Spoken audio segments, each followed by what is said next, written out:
Good morning, good afternoon, good evening. How's it going, everyone? Happy full moon. That's what we're doing today. We're getting right down to business and seeing what the heck is going on in this full moon.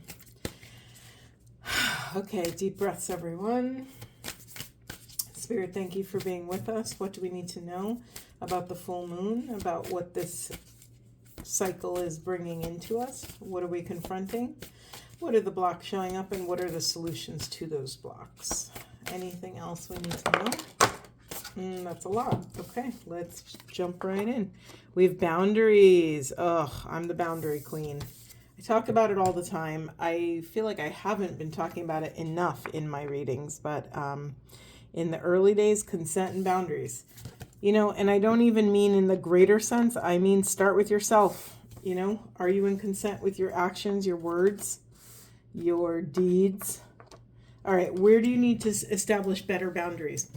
I have a feeling, I don't know why I'm saying this, but I have a feeling that this is going to be a take notes kind of reading. I don't know. So some of these questions you might want to jot down so that you can revisit them later, or put them on a Post-it note and stick it in your hallway. So every time you walk by, you're like, okay, right, reminder, where do I need to establish better boundaries? We have birthing a new age, priestess, deep replenishment. Yeah, this full moon has kicked up a lot of stuff.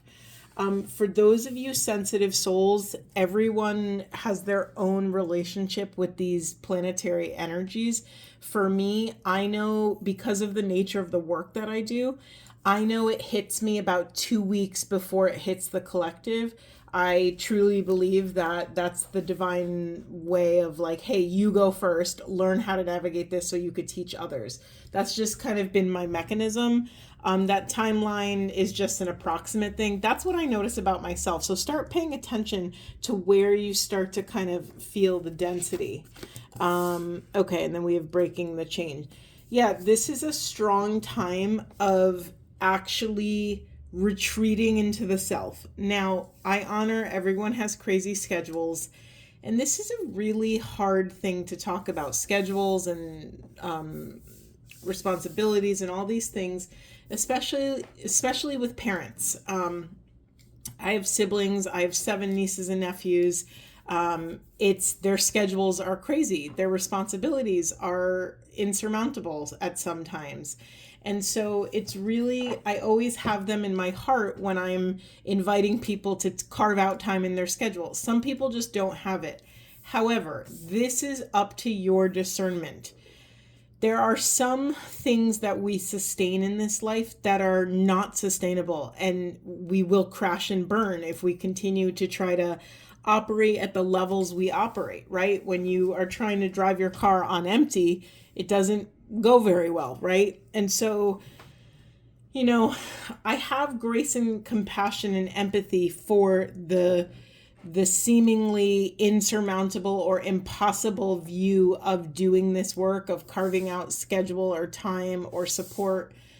Some people just don't have it. However, there is a part of our lives that we have to get to a place where we have to be disciplined and say, okay, we're either going to stay in this non-sustainable system that we are barely functioning in, or we have to reach outside of ourselves for help, for support, for spiritual guidance, for whatever that is.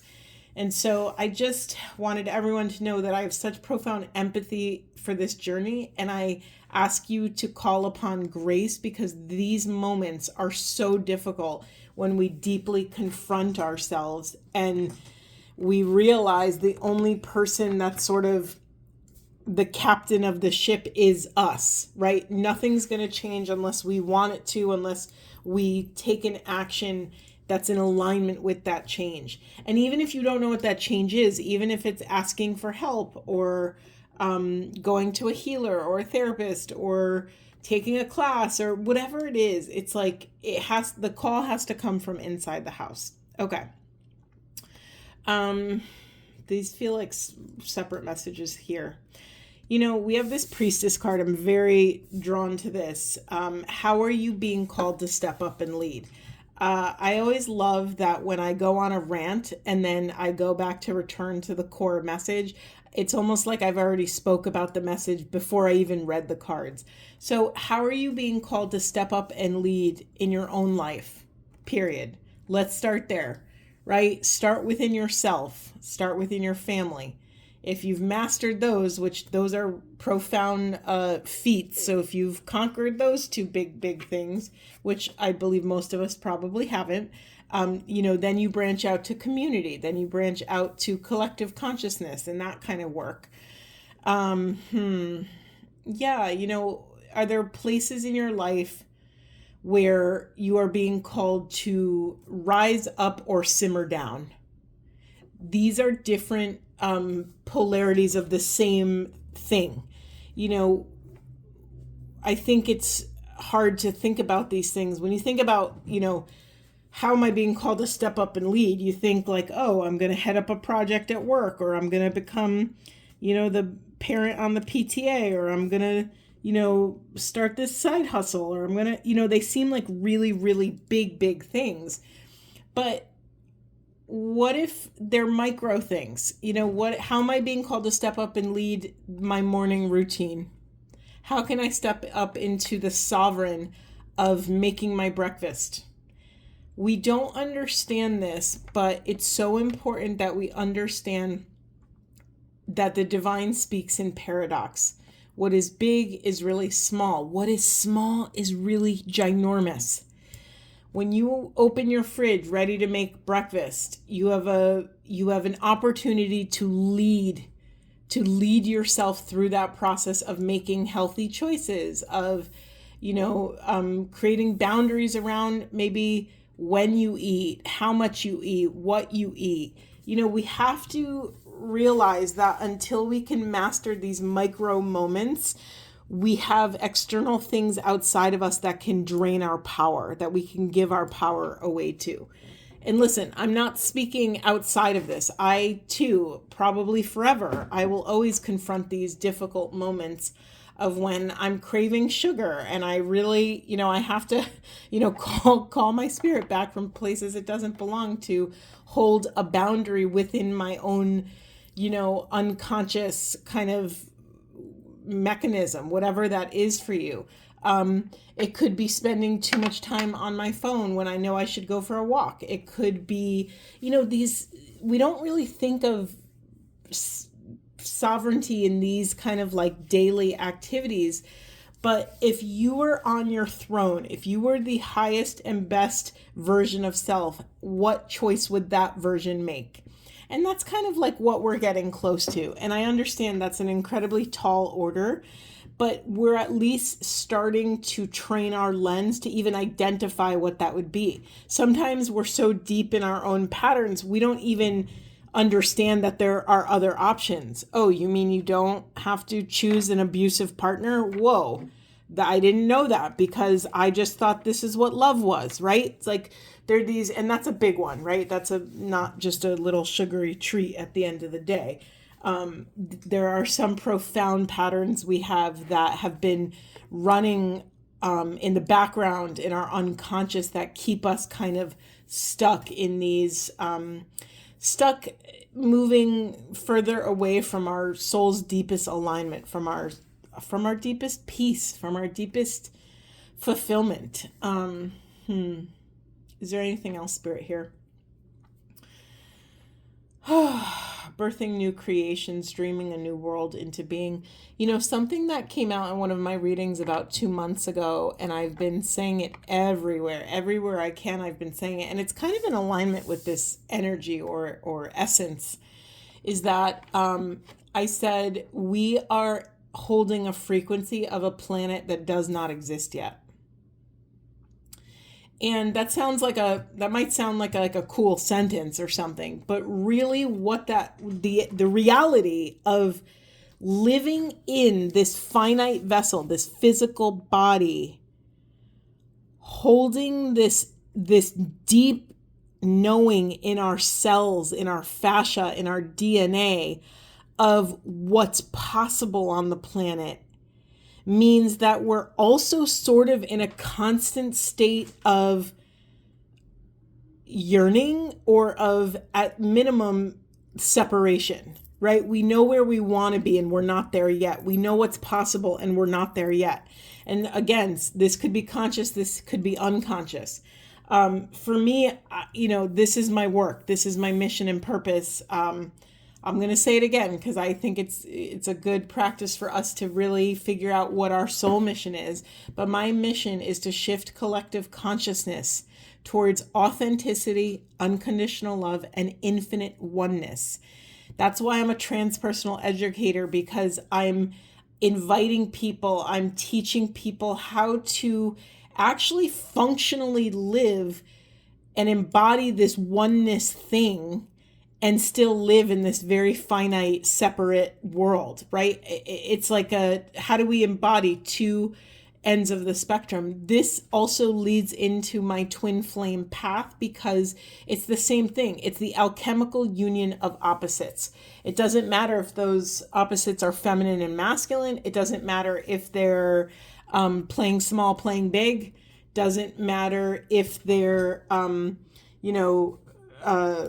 in mission and purpose all the time and in daily life. Like, wherever we look, there are polarities, right? And it's our job to learn how to integrate and embody sort of like the happy configuration of both of those things within one vessel.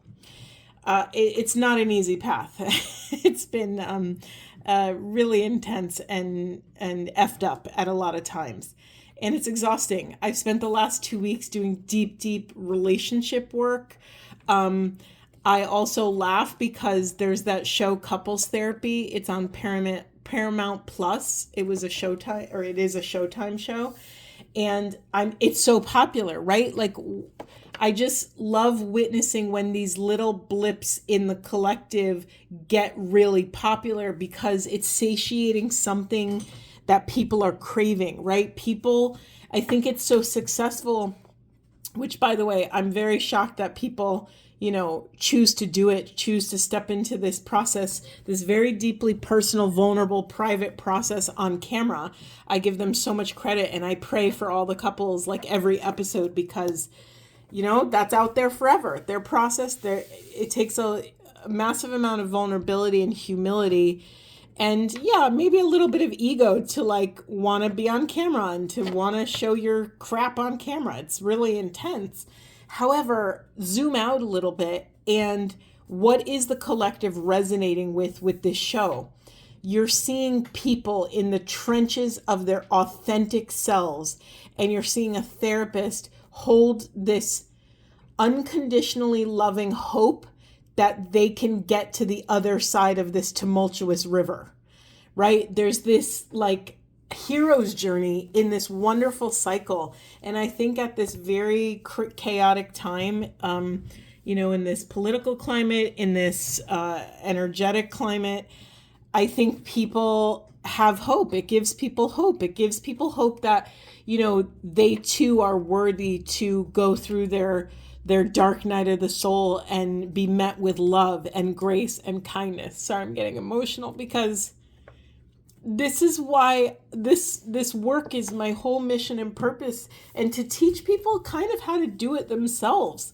Not everyone has access to a therapist or a analyst or someone, or a depth psychologist, someone who can literally enter into the trenches of the shit and escort them lovingly through it. Not everyone has access to that. So whether it's through my oracle readings or my conscious events or my ecstatic dances or Reiki or one-on-one work or my retreats or my group programs or whatever I'm concocting next, I try to bring that level, that mission statement through me at all moments. And the only way it's going to get into the marrow of within my bones is if I talk about it all the time, if I live it, if I remind myself of it all the time. So yeah, you've probably heard me say it 100 times, but it's also me tuning the frequency of myself and tuning the frequency of the rooms I enter. It's tuning the frequency of you, of our relationship that we're developing here together on YouTube. And in essence, it's a boundary I set within myself. I think this is really important regarding boundaries is sometimes, no, let me speak from my own experience. When I started this transformational journey, doing all this inner work, confronting my shit, I think I always thought boundaries were only to keep bad things out.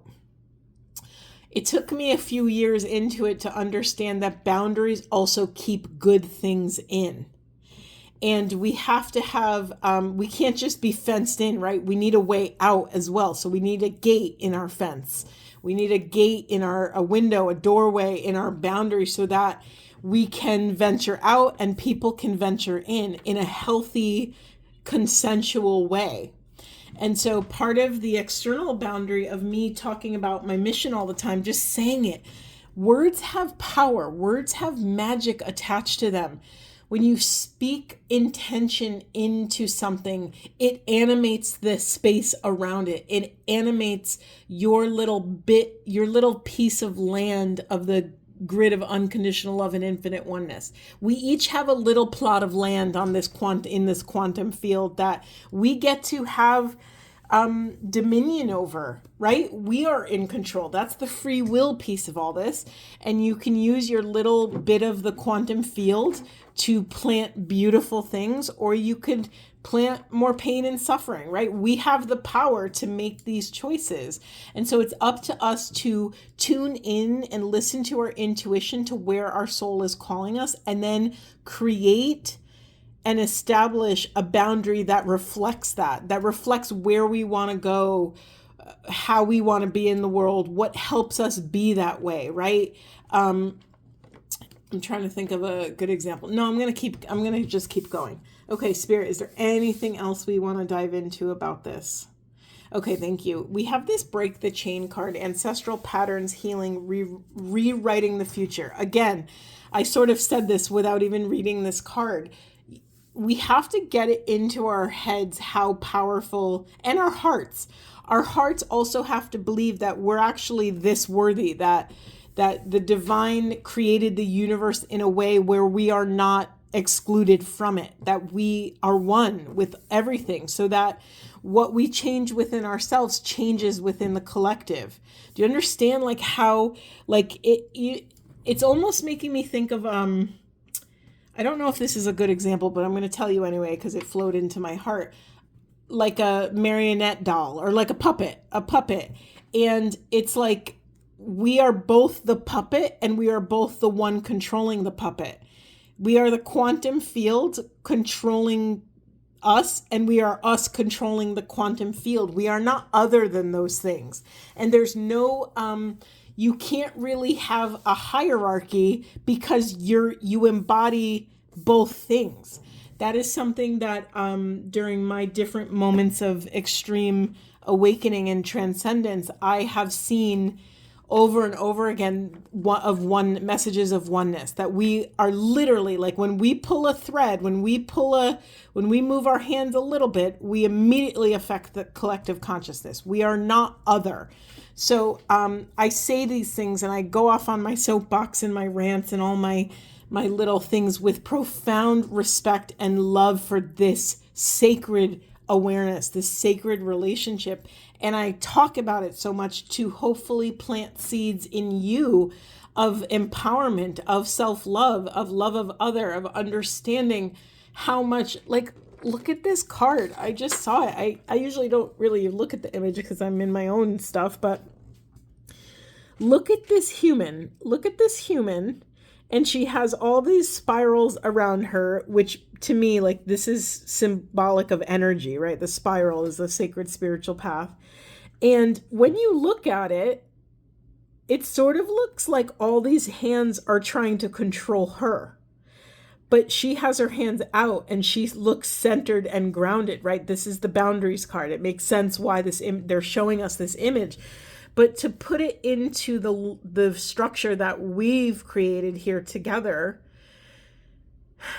their intention, their free will affects her, and she then in turn has to respond. She's choosing to respond with loving boundaries. She loves herself. Look at all these, see these little light bursts? To me, those are very reminiscent of chakras. Like, she's basically spiritually and energetically, she's firing on all cylinders. She's in total alignment. She's in the seat of her soul. She's on her throne. And it doesn't really matter what other people are doing. Remember, this is a full moon reading. So this is what's moving right now. And so maybe the queen, or we don't have to call her a queen. We can call her a sovereign. Maybe this sovereign is understanding her own power to hold a boundary, to listen to what she needs, to identify what she needs, to communicate what she needs, and then to hold it, right? You can communicate it till the cows come home, but if you're not respecting yourself and upholding that boundary, if you just continue to let everyone cross your boundary without consequence, then it doesn't even matter if you know what your boundaries are if you're not holding them, right? So on this full moon, we're evaluating the structures that keep us, that maintain this shitty cycle of us leaking power to people, places, and things. This full moon cycle, we're evaluating structures that no longer serve our boundaries, that no longer serve our desires. And that's, it's the most important thing. If you don't have the mechanism or skills to say no on the planet, it's a very hard way to live on this planet. I've been there. If you're a baby empath, most empaths don't have any boundaries, and that's their hero's journey. They have to go through those trials and tribulations. They have to get their heart broken again and again and again until they realize that they're the only ones that could change that. The boundaries have to come from within. No one else is gonna. There's that great line, and I always say it for empaths. Empaths, or it's actually not empaths, they say givers have to set boundaries because takers never will. Right? It's like all these hands are takers, demanding things, taking things, requiring things. And if you don't have your own boundary, they'll just deplete you, right? Okay, let's move on. Oh, wait a second. I didn't look in the unconscious. Let's check it out. We have Warrior Woman. Have you answered your deepest calling? These freaking cards. Okay. Thank you, Spirit. So let me tell you my thing, and then I'll tell you what came through me, the channeled, whatever. So when I see these messages, I get frustrated because I have such empathy and profound compassion. I know what it's like to be in the trenches of your own inner work and then put the pressure on yourself to say, oh, but am I living my soul purpose? That's a tall order. This might take a lifetime. For you to figure out your soul purpose and then take steps towards it and then be living it and embodying it, it might take a lifetime. It might take 5 minutes. Who knows? That's not up for us to decide. Our only job is to be present and in consent with what we can control, what is in our control in the present moment. And so my human self is like, ugh, Spirit, why do you have to bring this amount of pressure?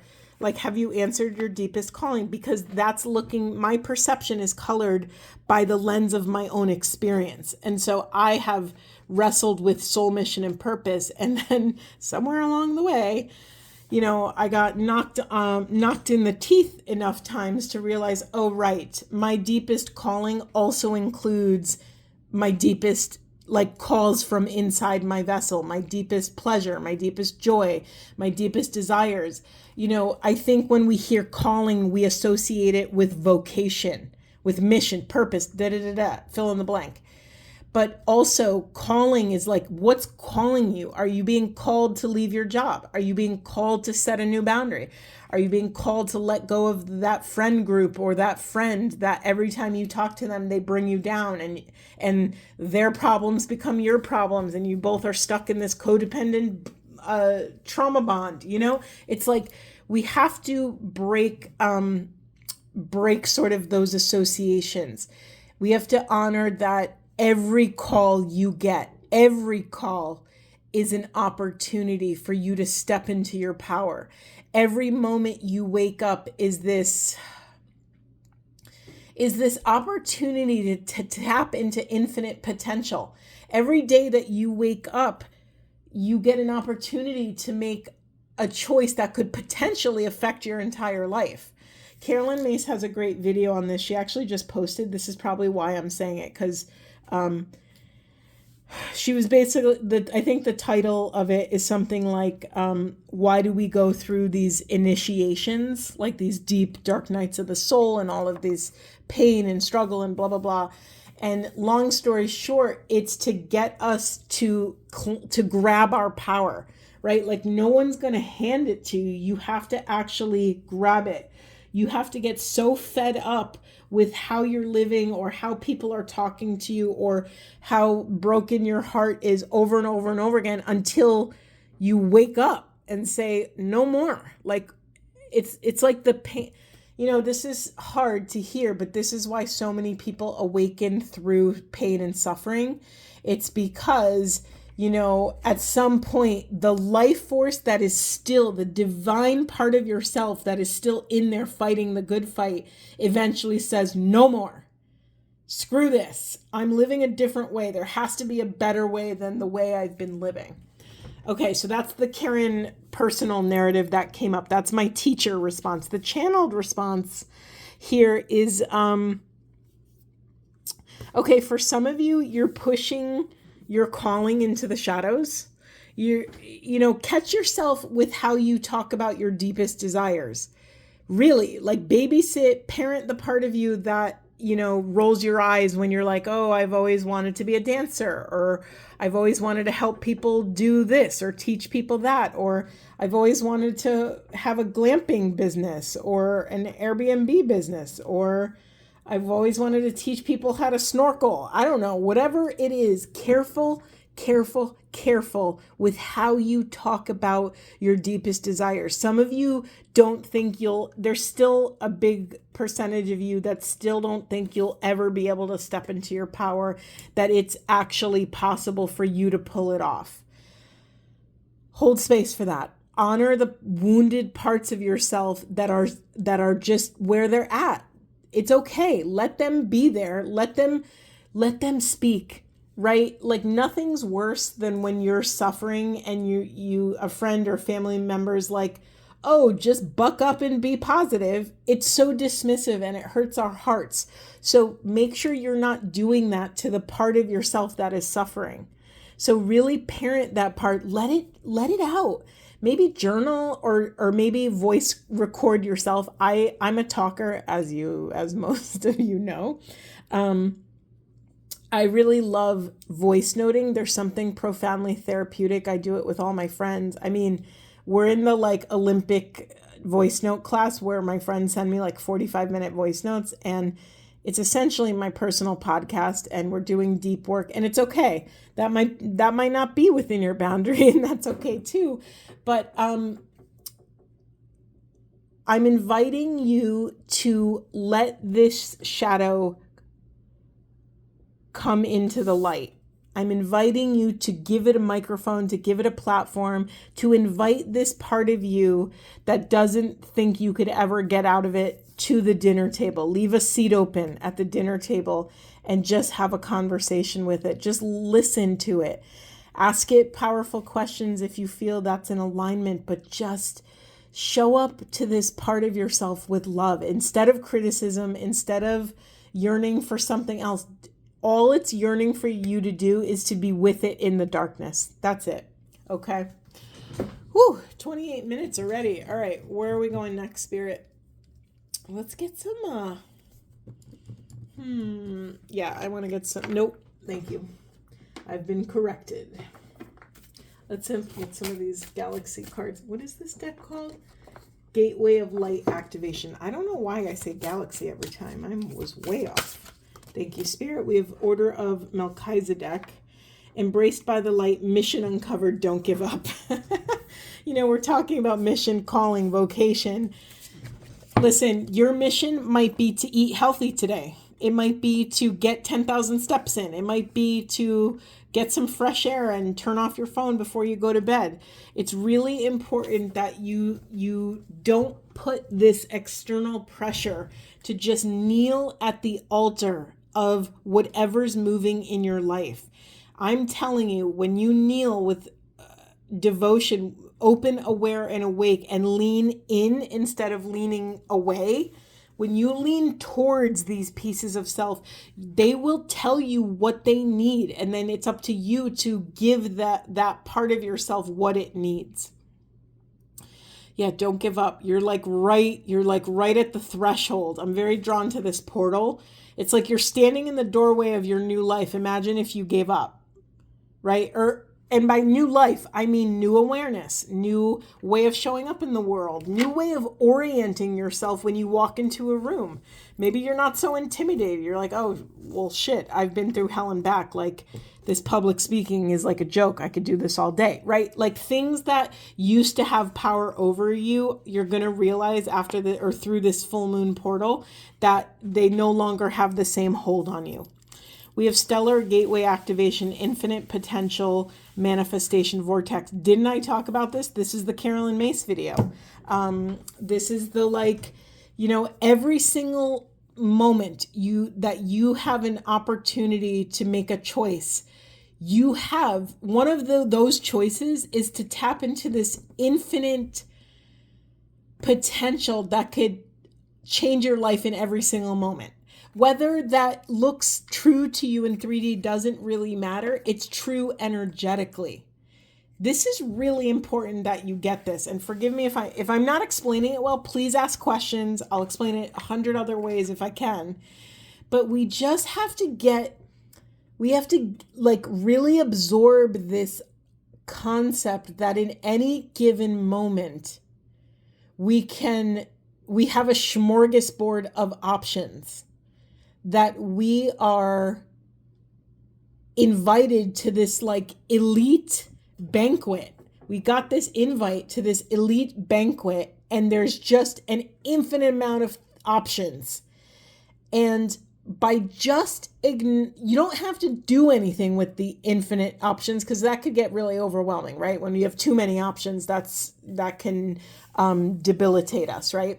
You don't have to do anything, but just enjoy the awareness that you get to be in the room, that you've been invited to this elite party, that you get to have a body, and you get to walk around and look at all the options and feel things, and you have been bestowed the gift of separation. Whoa, that I've never said in my life before. Oh my God, I'm going to cry. Hold on. That's very profound. Most of us are yearning for that union, right? A lot of healers and light workers and energy workers understand that we have this perpetual yearning to be in union with our creator. And the whole while we're, in all of this angst and turmoil, our creators crying because they're like, I love you so much. I let you go. I let you go and have a body. I let you go and choose suffering, choose separation, when really it was such a divine gift. This gift of separation holds infinite potential. The gift of separation is this banquet, is this smorgasbord of opportunity and feelings and sensations. When you're just a bundle of energy and you've returned to source consciousness, the quantum field, whatever you want to call it, you're not going to have the body to be the bridge of experience, right? You're not going to have a nervous system to make you feel things, make you feel scared or aroused or angry or sad or grief. You understand how crazy this is? And this is another thank you, Spirit. It just underlined grief for me. Think about those of you who have lost someone passed away. When you have grief for them, when your body and heart and mind experience grief, that is usually it's a lot of other things, but 100% of the time, it's a version of love. It's a version of I'm crying because I am celebrating this person that I knew, right? I miss them because I miss their imprint on the world, their imprint on us, on me, and so it's like that grief is almost always a celebration of love. Maybe it's like, it's all the other things too. Maybe there's regret. Maybe there's all, but for the sake of the argument, we're just honoring that all of this suffering that we're experiencing, this separation anxiety from source consciousness is unnecessary. We should be celebrating the fear. We should be celebrating the pain, the heartbreak. We're not going to be able to feel heartbreak. You know what I mean? Like, it's such a crazy thing. And yet, as I say all of this, please take it with a grain of salt. If you are in the trenches of suffering right now, understand I call upon a massive amount of grace. Your suffering is sacred, and it's hard to hear these other things when we're in the trenches. But just know that you have all of the tools within you to take another step towards love, to take another step towards sustaining whatever your life force came here to do, right? We all signed soul contracts. We all wanted to sign up for different classes here in Earth School, and you chose the class, right? We chose our classes. We chose our professors. We chose the degree program. I believe we chose our families and our birth story and our death story. I believe we chose these things, and it's up to us to come into relationship with them and to choose how we navigate what we experience here. Holy moly, that was a lot. That was a really profound thing. Separation is a gift. Let's see what else came out. Crystal skull wisdom, clarity, divine healing, high vibrational energy. Listen, everything I'm talking about is the highest and best possible interpretation. These are not small things. So do not like beat yourself up. Do not fret if you feel that you're very far away from what I'm talking about. This is the seeds that are planted. These are the high vibrational seeds that are being planted. You showing up here, you listening to me is not an accident. Me saying the words, like maybe you and I, whoever's listening, you and I signed a soul contract, and you're like, okay, Karen, you're going to do this oracle reading, and you're going to say the exact thing I needed to hear during this moment in my life. And then boom, it happens. And we think it's this massive synchronicity, and it is, but it's also like totally ordinary, right? This is another tenet of my work that I do in the world. I'm trying to get people to understand that your relationship with the quantum field is two-way, that when you ask the field for something, the field will respond. And it doesn't have to be this miraculous once in a lifetime thing. I need you to get in the habit of approaching this work, understanding that this is completely ordinary. Carolyn Mace always says, we got to take the extraordinary out of God. We got to bring God down to ground level and communicate and function with the divine as if it's just like, hey, friend, you want to go to dinner? Cool, let's make it happen. And boom, you're at dinner having a lovely conversation with your friend. Like, you get to be that way with the quantum field. So let's start taking the kind of mystical qualities out of it, because when you put it up on a pedestal, you are othering it. You are putting yourself below it, okay? Anything else, Spirit? Anything else you want to share? I'm exhausted, so I think that's my cue to leave it. Thank you, Spirit. Let's just get one of these Whispering Wood cards. I love this cute little deck. All right, what do we need to know? What does the collective need to know on this sacred full moon? I just swear I heard a flipper. But maybe that was not. Maybe not. Wow. Separation is a gift. That's what I'm taking away from this reading. Thank you, Spirit. Teach. Inspire others and let nature be your greatest teacher. Yeah, this is also respecting our human nature. Respect that instead of suffering because you're not where you want to be and you're asking for guidance and you're not getting it. Maybe you're not getting it because you're not looking in the right place.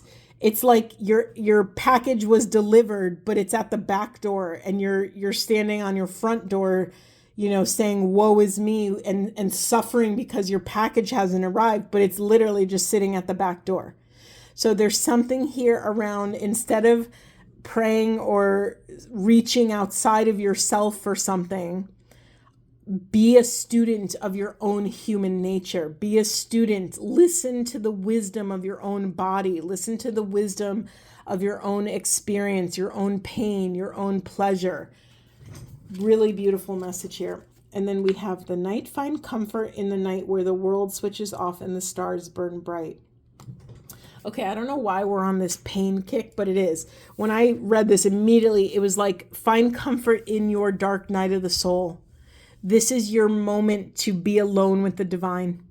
This is you. It's in all your grief and pain and suffering. You are standing between worlds on the transpersonal bridge, opening yourself up to the quantum field and keeping yourself open to this 3D finite world. And it's an initiation process where you're saying, yes, move through me. And that's a cause for celebration. We have idle hours here. Take some time out to lie on the emerald grass. Yeah, this was one of our early questions about, or early cards about, creating space for yourself. And then we have flow. Go with the flow as water trickles down a stream. Do not hurry. When we honor the divine nature of everything, when we start to appropriately identify what's moving in our life, when we clean our lens to see that everything is divine, everything can be used for spiritual awareness. One of my spiritual mentors, James Finley, always says trauma is disconnection from spiritual experience. So let's invert that. So then healing is connection with spiritual experience. And once you understand that dynamic, you get to then see everything around you as cause for enlightenment, as cause for awakening. You get to awaken to literally the joy of having a roof over your head and clothes to wear, and that you have friends to laugh with and children to piss you off. Like, you get to really pause and see the divinity instead of you chasing after awareness. When you pause and you stay anchored in the seat of your soul, that awareness rises up to meet you like the ocean rises to meet the shore. It's such a sacred axial moment, like the tilt of your world shifts, and all of a sudden, everything can be used for enlightenment. Everything can be used as a pathway into this profound oneness love, this Christ consciousness, this unity frequency. Beautiful. Happy full moon, everyone. I'm sending you so much love. Listen, this work is hard, and I'm available. I'm not just some talking voice on YouTube. I'm a real person. Check out my website. I do coaching. I do energy healings. I do private readings. I create new things for someone that needs something specific. We get to co-create this healing process together. That's why I don't really box myself in, and I call myself a transpersonal educator, because although I do a million other things, I teach, right? I am a conduit for knowledge, and I then coach people through their relationship with that knowledge. It's a sacred, sacred process, and I'm available. So don't ever feel like you're alone. We get to do this together. All right. Thank you for being here. I will see you in the next one.